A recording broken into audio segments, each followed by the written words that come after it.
Happy Thanksgiving, everybody. It's Kevin Molm in the Office of Youth and Adult Ministry. It's a 2-Minute Tuesday on November 21st. I hope you get some quality time with friends and family this week, but let's remember that this Thursday, the last Thursday of November, was established as an opportunity for our entire country to take a break from what we're doing just to give God thanks for the blessings that we've received. So I hope you eat some turkey. I hope you watch some football and play board games and maybe stalk an elk or do some shopping on Friday and just kind of enjoy the holiday. But also I encourage you to just take some time to say a prayer and give God thanks for all the blessings that you've received both personally and as a country. We had a fantastic time last week in Indianapolis at NCYC. So much fun. It started for me on Wednesday. We had a retreat for the board of directors for NFCYM, which was so good. It was actually led by one of our very own, Doug Tuke, who did an incredible job helping us be together for that day. This was the first time in several years that the board of directors met in person. So it was so good to share the same space with these people that I've had a lot of interactions with through a camera and a screen. But we had just a fantastic day as a retreat of board of directors for NFCYM. Then on Thursday, after everyone had arrived, we started with a Mass where it was just the Montana delegation, and it was so good to have Father Samuel Spearing with us. He's the pastor at St. Leo's in Lewistown. Just an incredibly humble and joyful man and really great priest. It was so good to have him with us and great to partner with the Great Falls Billings Diocese.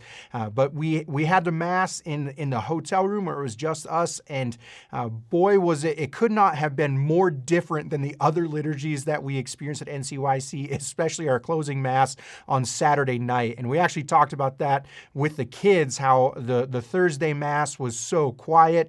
There was no choir, there was no music. It was just a really simple, peaceful Mass. And then you compare that to what was happening on Saturday night, where we had over 200 priests and deacons and seminarians, and we had 17 bishops and a couple of archbishops there on Saturday night with a full professional choir. We had a youth group who did some chants. We had all the AV, the sound, the music, the lights, and yes, literally the bells and whistles and incense and all of that on Saturday night. And the homilist for Saturday night Mass was Bishop Joe Espaillat, who just is an amazing speaker and preacher. But we talked about just how we started that Thursday with this really quiet, peaceful Mass and ended with this joyous, just vibrant celebration. Yet it was the same Jesus that we encountered at each Mass, and really breaking that open where you can come and have these experiences at NCYC and they're really fun and exciting, but you can also return home to your parish and you see the same Jesus, the same Lord there at the table. So just some really good catechesis. I would say one of the highlights for our group, especially our kids, was Thursday night, the opening general session. We had front row seats for King and Country. It was just an awesome experience. So grateful that our group had the chance to be there first row for King and Country. It was just a really, really great show. And one of the other blessings was we were asked to participate in the opening liturgy for Thursday night. So all of our kids got to participate by bringing in candles and participating in that opening session. It's just a beautiful and just a fun, exciting way to start NCYC. Friday was full of, we had our general sessions, we had breakout sessions, liturgy, a full day packed with just incredible speakers and experiences for our kids. Friday night was certainly a highlight where we had Eucharistic adoration. If you can imagine a football stadium with 14,000 people, and it is as quiet as the prairie. There's not a pin drop could have been heard when they brought out our Lord and the monstrance, and just a really, really beautiful expression of the faith. Saturday was another full packed day of general sessions, breakout sessions, going to confession, being in the chapel. We ended the day with a meal together with our entire Montana delegation before the closing liturgy. Just a really, really great way to kind of conclude the day. We also met a lot of friends that we've seen over the years.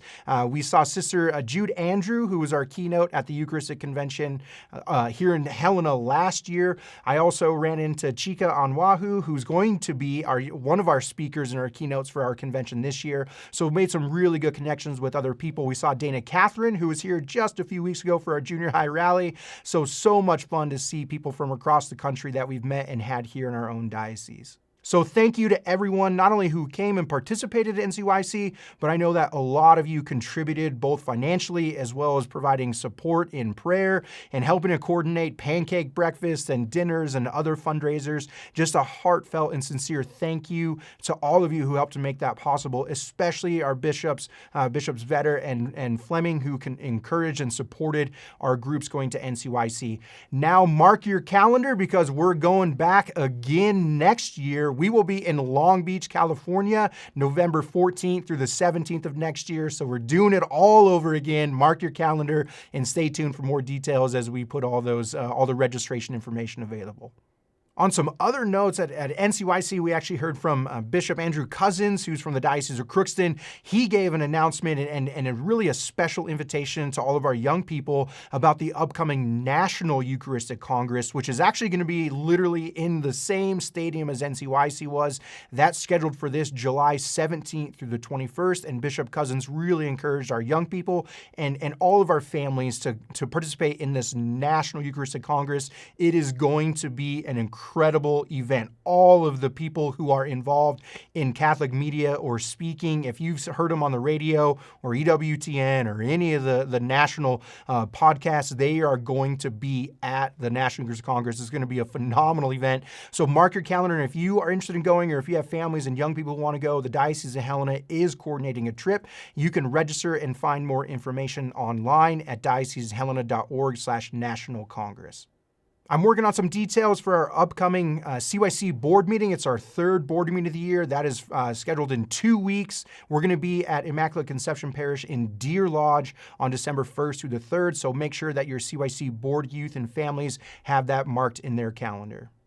We've got our upcoming Youth Ministers Retreat scheduled for January 5th through the 6th at Fairmont Hot Springs. I am so looking forward to this event. It's one of the ones that I look forward to every year. It's an incredible experience. It's open to anyone who teaches the faith and works with young people in our diocese. So if you're a youth minister, if you're a DRE, a catechist, if you're a religion teacher in one of our Catholic schools, I highly encourage you to attend this event. I look forward to it both because of the professional development opportunities, but also it's a way just to kind of meet and relax and hang out with my friends and colleagues. You know, I get to meet all of you, all the adults at the events that we do, and we form just great friendships. But usually at these events, I've got a lot of other things that are pulling me away, and my focus is on the youth that are there. So I don't get to spend a lot of time with you. So I look forward to this experience, just a kind of a retreat, and spend some time getting to know each other together. This year, I'm really excited about our speaker. We've got Dr. James Pauly from Franciscan University is going to be coming to do our kind of professional development side. He is fantastic. We're actually going to use one of his books, which is an evangelizing catechesis. If you show up to the retreat, you're going to get a free copy, a complimentary copy of that book. He's going to pull some lessons through that. Then Dr. Brian Barrett, who's our diocesan formator of the faith, is also going to be using one of Dr. Pauly's books called Liturgical Catechesis in the 21st Century.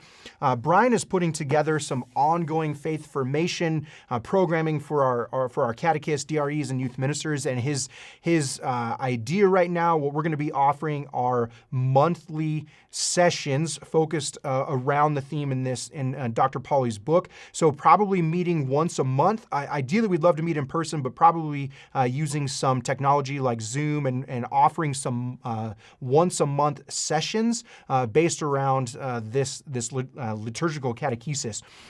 If you come to the retreat, you don't have to come to the retreat to participate in the ongoing formation, nor do you have to do the ongoing formation if you want to come to the retreat. You don't have to do both. But if you do come to the retreat, you're going to get a chance both to get a copy in person ahead of time, and you're going to get a chance to meet the author of the source material that Brian is using for that ongoing formation. We're putting together the registration and kind of the details on that module and those sessions. That'll be out posted soon. Stay tuned for details on that. Of course, if you have any questions, please reach out to me or Brian, but really looking forward. So mark your calendar, register ahead of time. There is a charge for that retreat. We do welcome spouses and children, but you can get the information that you need at diocesehelena.org/youth ministry retreat.